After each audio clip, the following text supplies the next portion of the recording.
So I've been trying to think the last couple of days what I could do that might be of use in the face of this whole COVID-19 emergency and the ensuing lockdown that's happened.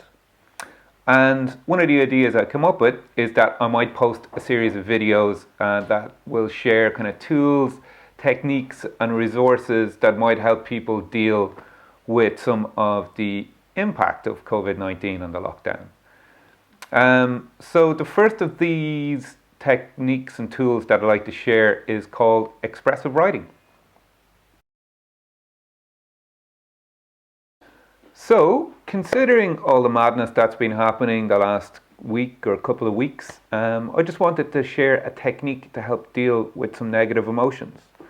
So, I suppose I'm aware that a lot of people are isolated, a lot of people have got to deal with financial difficulties that are coming up, obviously the stress of social isolation.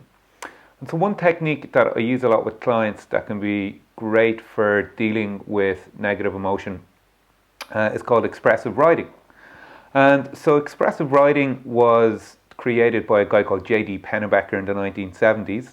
If you give him a Google, I'm going to link to his book just below this, and he'll bring you through it in more detail.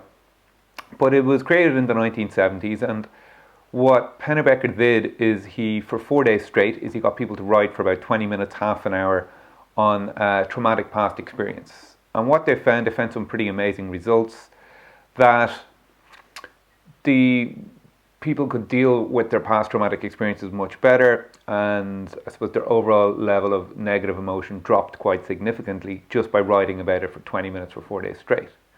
Now what I normally do, I suppose I wouldn't do 20 minutes for 4 days straight all the time, but anytime something's upsetting on me or something's upsetting me and it's not going away after a day or two, I'll often just sit down and get my thoughts down on paper for 20 minutes. So all you do is you sit down with a pen and a piece of paper and you write about how you feel, and you do that for about 20 minutes. Now sometimes people need a little bit more guidelines in this, so maybe you write about how you're feeling, maybe what's causing you to feel that way. Maybe you might like to write about how you might like it to be, or maybe you could write about maybe what you can do about it so that you maybe feel a little bit better in the future. Give it a try. I really like this, really like it for a couple of reasons, which I suppose are especially pertinent at the moment. One is it's free, 2, it's quick and very easy to do, and 3, it's super, super effective. A lot of science behind this. So give it a go, expressive writing. So if anyone has any questions about expressive writing or anything else I do, feel free to ask in the comments below, or you can direct message me if you prefer, or you can contact me on jasonmoran.com. My contact details are there. Thanks and good luck.